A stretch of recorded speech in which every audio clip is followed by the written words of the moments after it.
Pinupusuan ngayon online ang tila rekindled sweetness ni na Katrina Halili at ng kanyang ex-boyfriend na si Chris Lawrence. Pero nanumbalik nga ba ang feelings at nagkabalikan ba silang dalawa? Ang sagot ni Katrina, ichichika ni Nelson Canlas. Sweet moments man by the beach o kaya fun dance challenge kasama ang anak nilang si Katie. Pinupusuan ng netizens ang closeness ngayon ni na Katrina Halili at dati niyang partner na si Chris Lawrence.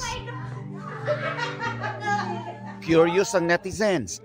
Patotoo ba ito sa kasabihang love is lovelier the second time around?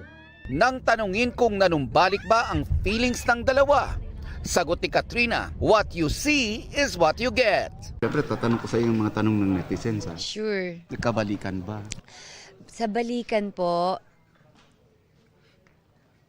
Ano? wala. Secret lang. Secret. Secret Oo, wala tayong sasagutin. Bawal daw. Bawal daw po sumagot. Ang mahalaga raw ngayon para kay Katrina, mas nabuo ang relasyon ni Chris sa kanilang anak na matagal na raw niyang hinihintay at ipinagdarasal. Happy ako na nakikita ko na nagiging tatay talaga siya. Nararamdaman ko talaga yung pagiging present niya as tatay. Speaking of parenthood, relate much daw si Katrina sa kanyang karakter sa upcoming drama series na Kamao. Gaganap siya bilang ina ng karakter ng bidang si Anton Vinzon. Binubuhos ko talaga dito yung pagiging nanay ko, as in parang si Anton ay ginawa ko siyang si Katie. Maraming makaka-relate dahil syempre marami pong nanay. Or kahit hindi ka nanay, basta gagawin mo lahat para sa pamilya mo.